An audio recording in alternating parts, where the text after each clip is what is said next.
Bring in Republican Missouri Senator Josh Hawley, serving on the Judiciary Committee. Sir, thank you for being here and welcome to you. First up, there's a live shot bottom of our screen right now as we are waiting this White House press briefing.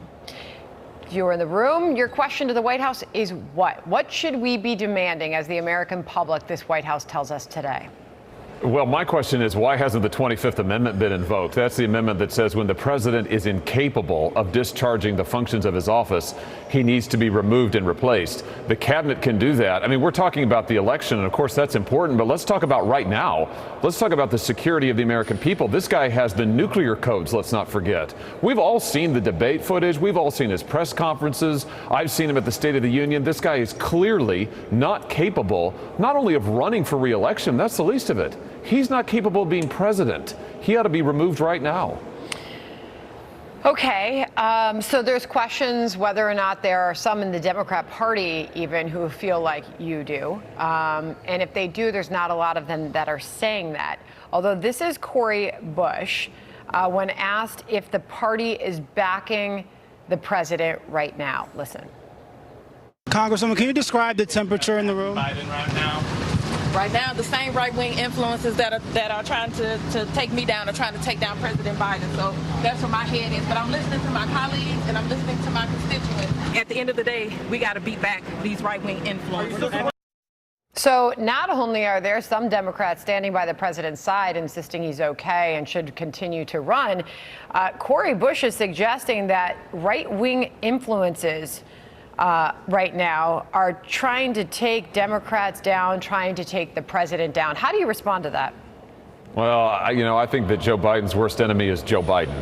And the person who is responsible for where Biden is Biden himself. The nation saw the other night on television where the president is. Now we know we've been lied to by the White House. This Parkinson's expert has been there how many times in the last year? We've been lied to by all of the cabinet members who said, oh, he's fine, he's great, he's sharp behind closed doors. It's all a lie. We know it's a lie. We've been lied to by the media who saw him day after day after day after day and said, oh, no, he looks good. He doesn't look good. He looks like he can't do the job because he isn't up to doing the job. They've all lied to us. And it's time for some accountability. It's time for the president to step aside. I mean, the 25th Amendment ought to be invoked right here, right now. All right, Governor Gretchen Whitmer was also asked about this on The View today. She was asked if the Joe Biden she met with is the same Joe Biden that we all saw on that debate stage. Listen. I mean, he is absolutely the same Joe Biden we all have known.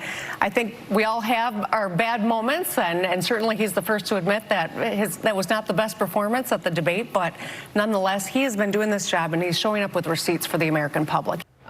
Okay, so there's that, and there's also Senator Patty Murray, who's now a flip-flop on the situation, and there could be more, we'll see. But in April, the senator said he engages in a very personal way. He's asking questions, he's listening and absorbing when she was asked about his cognitive ability. Today, she says we need to see a much more forceful and energetic candidate on the campaign trail in the very near future in order for him to convince voters he's up for the job. So I guess we're going to see in the coming hours and days, as Aisha Hasni just pointed out, this could be a really tough week for the president. We'll see what the White House press secretary has to say. But how do you see this going next, Senator? You know, these Democrats in the liberal media all act like this is a revelation to them, that the debate was suddenly, oh my gosh, we've never seen this before. That's ridiculous. They've been with this guy behind closed doors. They've been with him in public. They've seen him every single day. They knew all of this. The difference is the American people got to see it up close and personal. And I can tell you, they may not be saying it in public, but in private, they want him gone. I don't think there's any doubt that the big majority of Democrats in Congress, particularly those who are running for re-election in the Senate, they want Biden off the ticket. But you know what? He says he's not going to go. And listen, here they are. This is a disaster of their own making. But the biggest thing is not the election, it's the safety of the country right now. And that's why I say again, if these Democrats had real guts, they'd be saying we need to invoke the 25th Amendment. All right, so it looks like the Dem presser on the Hill is underway. Let me know if we've got that shot up. Okay, so we know that these meetings are ongoing. We know in both chambers, they're meeting, they're discussing, they're walking out of these meetings insisting that they're, they're coming together on their thinking on where they're going to go next on this. Where is your party today as you move forward with Donald Trump as your nominee? This is the GOP platform on abortion. I want to finish with this. In 2016, this is a comparison of where the party is today.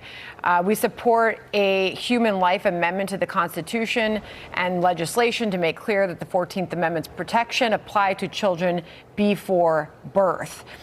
In 2024, it reads, we will oppose late-term abortion while supporting mothers in policies that advance prenatal care, access to birth control, and IVF fertility treatment. So how would you describe the party's involvement when it comes to abortion?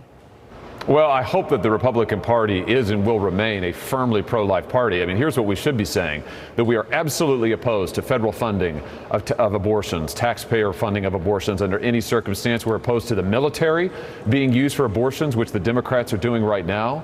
That we want to be a party that endorses the right to life, supports the right to life, and advocates for it. So I think it's important that we maintain our historic commitment to the right to life, and that we urge voters who now have the authority to decide this issue, we urge them to vote for life, and at the federal level we support policies for life.